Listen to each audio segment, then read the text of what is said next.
Hi everyone, Speedway Tag here. Another video for today.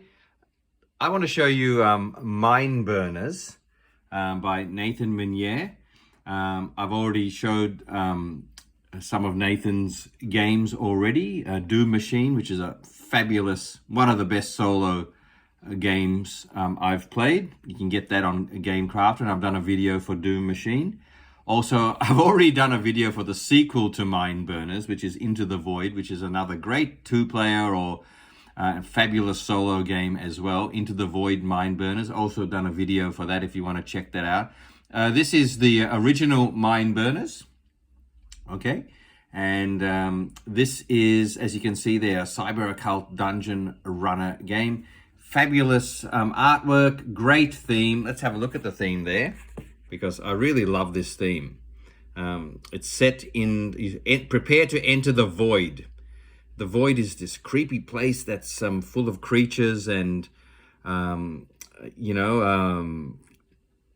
beacons and other events and items that you can collect. It's kind of like another dimension that, and it's, so let me just read this. Set in a grim world of technology, magic, and dark corruption, Mindburners is a cyber occult dungeon runner game for 1 to 4 players. Yes, so dungeon runner. It's a push your luck game. This one, and I love the way that the push your luck mechanism has been incorporated into this, and it feels natural, and it creates a good deal of tension in the game, while there's still a bit of interaction if you're going to play 2 to 4 players. As void runners, players must arm themselves with powerful abilities, push their luck to gather energy resources, thwart their opponents, battle nightmarish creatures, and be the first to seal the breach to close the void forever. Okay, so you are, as it says there, you are void runners. Okay, and we're very apocalyptic kind of theme here as you enter the void to try and gain resources, defeat creatures, try and close the breach there, and do it in a better way than your opponents are also trying to do it alongside you. Kind of cooperative at the same time as being competitive, like one of the last games that I talked about, Swamped, actually, my previous video. But love this theme, love this artwork. I love the components as well. GameCrafter, who published this, have done a great job with the components. Yeah, I love these see-through large meeples. Okay, and we've got the cubes there as well. The way we set up this game, I'm actually going to show you how to play solo first, and then just make some comments about the 2 to 4 player version, because it's not that dissimilar. But I really love playing this game solo.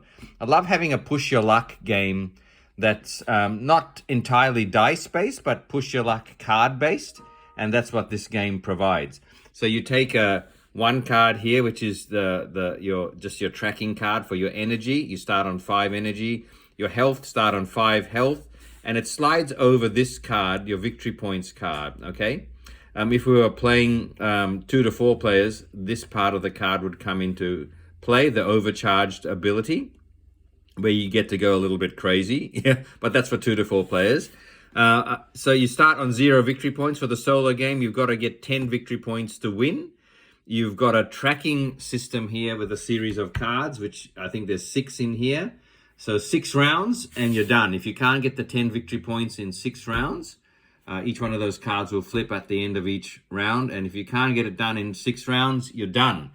You've got the Void deck here. There's 10 cards in the Void deck, and this represents your excursions into the Void. As you cross that threshold into that dimension that is the Void, you will be flipping cards one at a time here and choosing how far you want to go in, how long you want to stay in, how willing you are to take the risk and stay in the Void and try and get the benefits. So that's the push your luck element. I'm just going to be flipping cards and deciding whether I want to keep going, which is really fun. So there's 10 cards in the Void deck. There's creatures, there's beacons, which give you victory points. That's how you're mainly going to get your victory points.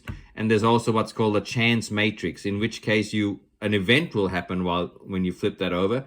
And those events are controlled by the roll events deck. So whenever you flip over an event card in the Void, you'll flip open over the top card of this event deck, And usually that's going to get you to roll some dice to see what happens to you. And of course, then you've got your ability deck as well. Now we take out 11 of these for the solo game, because 11 of the cards are actually directly used to influence other players. And so I've taken those 11 out already, and they're over here. And it's a good chance then to actually see what the artwork is like on these cards. Very much like Doom Machine, similar kind of machines and psychological effects, and it's again, love the artwork. Mind hack, force all opponents to remain in the void another turn. Spectral shove. It's like my old thrash metal band I used to be in the 80s called Spectral Birth. Check it out. But spectral shove, force all other players to leave the void. They may discard their hand to prevent this. And I'll go through all those rules. But yeah, just like Doom Machine, the more you look at these illustrations, the more you discover what's actually going on in these. Life Shot, Death Harvester. You've got Telepathic Pull, Enhanced Pain. Look at that amazing artwork. All other players take 1 extra damage from this creature encounter. Paralytic Gaze and Siphon Luck. Curse Victory, Burning Hands, Data Drain. So these cards, I love this. That looks so good. Okay, these cards are all taken out for the solo game, but they will be in for the 2 to 4 player game, because as you can see, the abilities all affect other players. But the remaining abilities are in there, all ready to go. And to start my solo run through, I'm going to take 3 to start. Okay, so I'll just play open hand here. And so those are my 3 abilities. And I enter now what's called the preparation phase. I think that's what they call it. Anyway, yes, the preparation phase. Okay, so all that means is getting the decks ready to go and putting my meeple. I might go orange because I'm in an orange mood this week. I bought an orange Telecaster guitar, so I'm going to stick with orange for this. And you put your orange meeple at the starting point in the void. So you're in the preparation phase. So what I'm about to do, I'm going to flip over this first card in the void deck and see what happens, and just do what it says and try and mitigate what it does to me by using my ability cards here. Now, in this preparation phase, I am allowed to use some of the abilities at the bottom of my tracking card. I can spend 2 energy to get 1 extra health. I can spend some health to get an extra ability card in my hand to start. And the last one is not used in the solo game. But if you were playing as a 2 to 4 player game, at this point you could spend 10 energy if you've managed to collect it here to overcharge yourself, in which case you would pull this card down and you would start with 6 health points each run, and you draw an extra card in the preparation phase. But that's for the 2 to 4 player game. That's not available to you in the solo games. Only these 2 abilities there. Okay, so I can do that in the preparation phase. I can also already play one of my ability cards if it's got a P. You can see that this one's got a P, so this is going to benefit me in the preparation phase, or I can use it for later. But this one says discard this card and draw 2 more cards. Okay, that's pretty cool, because the more options you've got in the solo game to mitigate what happens to you in the void is going to be good. So I might actually do that now. So I will discard Circuit Upgrade. Again, fabulous looking illustration. I should show these illustrations to the Doom Collector and Invisibility Matrix. Quality of the cards, they're not linen based, but they do have a really good, strong, nice feel to them, and they're good quality. So well done to the game crafter there as well. Okay, I've discarded Circuit Upgrade. It tells me I can draw 2 more cards from the ability deck and to have this ready to go. I've drawn another card with a P, so if I want to use that now, I can. Cybernetic Implant. Oh boy, I just love the names of these cards as well. Gain 3 additional health points for this run, and you may pay 3 energy to draw another card. You know, I'm good at the moment. My health is on 5 there at the moment, so I might keep that for later when if I really do need it and my health goes down. But that's handy. Okay, and phase shift for later. So the other things I've got, I'm going to be using during the course of my run. Doom Collector is if you die this run, in other words, if you run out of health during the run, you've pushed your luck too far. If you die, you may store the energy that you would lose. And I'll explain that in a minute.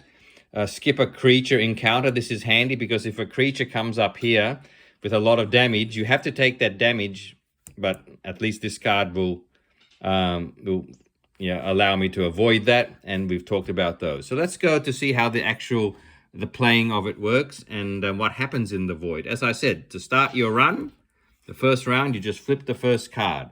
Oh my goodness, couldn't have been a worse card to start. You move your guy over there, and you've entered the void, and the first thing that you've come across is the Doombringer. All players take 3 damage. So I have to take 3 damage here because the first card of the run, I've got no choice. I've got to encounter it. So I will take the 3 damage. Remember here, I could have skipped this creature encounter if I like by using this. But to use a card, you have to pay its energy cost. So if I'm willing to pay 3 energy here, and energy is really important to keep going in this game and be successful. So if I am willing to pay the 3 energy, I could skip this encounter. You know what? I am going to do that. Why not? Okay, so I'm going to spend the 3 energy and skip that encounter so I don't have to take that damage. So I discard the ability card, pay the 3 energy, and okay, and I can keep going. All right, so I've encountered that. Now, here's the push your luck element. If I stop here, or anytime if I choose to stop before I die, before I run out of health, I will gain 1 energy for every card that I survived. Okay, if I stop without dying, I'll gain 1 energy for every card that I survived. And in the 2 to 4 player game, you will also get energy for any of the ability cards that you choose to discard at the end of your turn. See, in the 2-player game, you discard cards you didn't use, and if you're still alive in the void, you didn't die, you would get energy according to the energy at the top of these cards. Now, these cards, I don't have any energy at the top of those cards. But if I still had this card in my hand, see, I'd get 3 by ending up with that in my hand. So that's something to keep in mind when you're playing the competitive game. But in the solo game, okay, we don't do that. So if I stopped here, I've encountered just 1 card in this run, and I'd shuffle up and start another run. So because I encountered 1 and survived it, if I stopped here, I would gain 1 energy because I've survived 1 card. If I survive 5 cards, I'll finish with 5 energy, and that's how you gain energy mainly. Okay, so here's my decision. Am I going to continue? Of course I'm going to continue because I've got 5 health, I've got a little bit of energy, and I need victory points. Remember, you need 10 to win.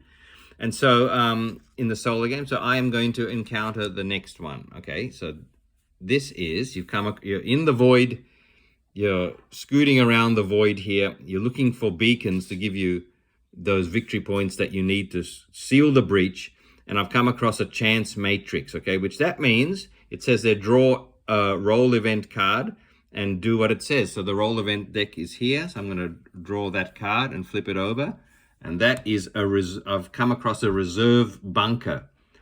The world of the void is fabulous. If you're really willing to invest and immerse yourself in the artwork of this game, you could really imagine yourself wandering around in this really cool but scary place.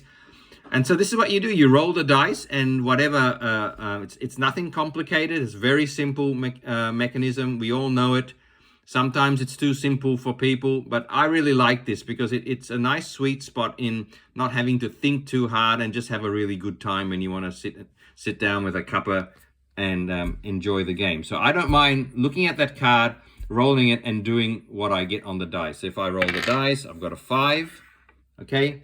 And 5 tells me I get to draw 1 ability, okay? So the reserve bunker has given me something really cool. If I'd rolled a 1 there, I would have gained 2 health points. And if I'd rolled a 6, I would have got a very valuable victory point. So I've rolled 5, I get to draw 1 more ability card, and I drew the See the Unseeable.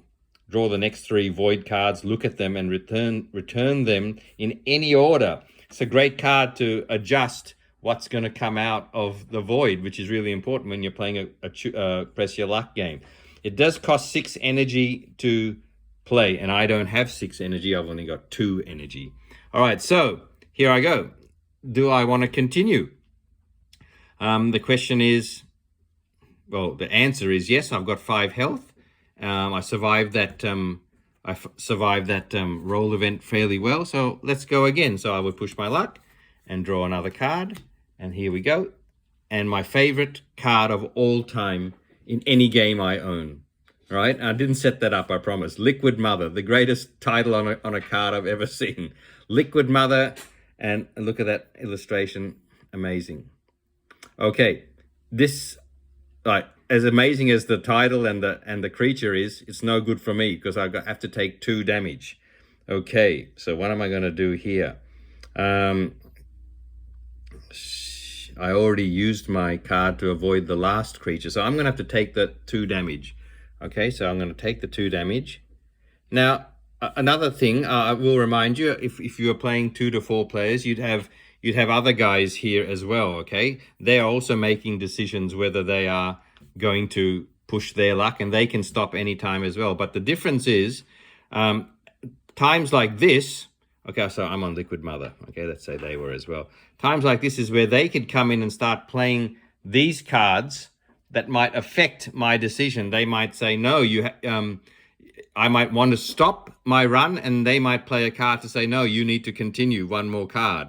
Or I might play something to mitigate my damage, and they might play a card to stop me doing that. And a whole heap of other interactions that these 2 to 4 player card abilities would affect what happens. So it's not as an easy walkthrough that the solo game is. But as I said, I love the solo game anyway. So they would be at this point, and we'd all be playing cards on each other to try and, benefit our run and negate their run in the void. So if they were there, that's what they would be doing. But I've taken the damage. I'm down to 3 damage, and it's a bit dicey here what I do, but I think I'm going to go for 1 more thing. And this is what I love about any game like this, but particularly this game, because I love the theme and the artwork. I love that decision to, do I go a little bit further? And I'm going to go a bit further. Okay, so I've drawn a Chance Matrix, which is pretty cool. It wasn't another creature. So that means I flip over another roll event, roll the dice, and see what happens. Now, I've got another reserve bunker. Let's say it was something else, okay? Let's say I rolled up something. Okay, Arriving Obelisk, okay? And roll the dice. All right, the 3 tells me discard 2 abilities. A 2 to 4, this is all bad, except if I rolled a 1 or a 5. So this obelisk with its tentacles, Cthulhu-like tentacles, has caused problems for me. So I would have to discard 2 of these cards. I would probably... this one's too expensive for me, so I might do that. Look, I could play this card right now and ignore the effect of 1 roll event or void event of your choice. I might play the phase shift, and so I don't have to lose a card there. I don't know if that's the best thing to do, but just so I can show you how that works. Okay, and would I stop? Okay, if I continued, there's more creatures in there, and there are victory points in there. And unfortunately, I haven't got a victory point yet here. And in the solo game, you really have to keep going until you get victory points. So I'm going to push my luck 1 more time and see what I get. Look at that. Oh, I'm so glad I did that. I was able to show you. I got the Void Beacon, which is 1 victory point. Okay, so my victory point goes up here. And I need 10, remember, to win the solo game. I might stop there. If I stop there, I've survived 5 cards. So that means I get 5 energy. 2 goes up to 7. Okay, and then I get to keep 1 of my ability cards and discard the others. So I might keep that one and discard these 2. Okay, and then it's a matter of starting another run. But first I need to discard 1 of these to say that I've gone through the first round. Remember, when this runs out, the game's over. Then I would shuffle up all these void cards again and put them into this deck and shuffle that up. All right, set this up again. and that's the best shuffle I can do with one hand. Start here at the end of the void, and once again draw 2 more abilities, because you start the void always with 3. Okay, so Doom Collector, Future oh, I got Void Sight this time. Look at the next void card before deciding whether to start and continue the run. That's a real safeguard, isn't it? You get to see a card before you decide to press your luck, which is really handy. It only costs 1 energy to play. Right, then I would go again. I'd flip do my second run, flip that over. It's Chance Matrix, and I'd do what that says, and then I'd keep going. And you just keep pushing your luck like this, using your abilities to the best of your ability. Okay, and you just keep going until you get 10 victory points or the timer has run out. And that's how we go. If for some reason I did die during the void, I push my luck too far and I die, I go to 0 health points in that run, I rematerialize back in the real world, and I lose all the energy that I had gained during that run. I don't lose my victory points, thankfully, but you lose all the potential energy that you gained by going through that, and you don't get to keep any cards either. So there's a real negative effect on you if you are going to push your luck too hard in the void. Let's have a look at, so that's basically the game. It's super fun and easy to play very quickly. I'll just show you some of these other cards, other abilities like Infernal Armor, Second Soul, Thought Shield, Temporal Lapse. Skip the next 2 creature encounters. Great card, but again, it's well balanced and designed, this game, because the cards that really help you do cost you a lot of energy to spend. Blood Program, you can play this. It's got a P there, so you can play that at the start of in the preparation phase and get an extra 4 hit points, which is really going to help you survive your next void run. The event deck is full of other great bits of artwork and illustrations and some really curly little things that you want to get your dice rolling. It's nice that Nathan's incorporated a die roll into this game as well. Feels good for a solo game. And so, as I said, when it comes to the 2 to 4 player game, again, there's a lot more interaction. It's also just as good. Many would consider it a lot better and a lot better, a lot more fun to play with another player or 2 to 4. Because, as I said, you've got these guys all pushing their luck as they go through, and then interacting with each other with these extra abilities, which makes the game a little bit more chaotic. And you have to time the triggering of the abilities a bit. It's always last to first, so you have to take that into account when you're triggering abilities in a multiplayer game. And also, as I said, you do have this overcharged ability that if you are in a multiplayer game, if you are willing to spend the 10 energy at the start of your run, you'll get some great benefits like extra hit points and extra cards to play the game. So that is Mindburners. Great 2 to 4 player game, but I hope you can see also, I hope you think so, that playing solo, it's really fun as well. Okay, so see you later for now.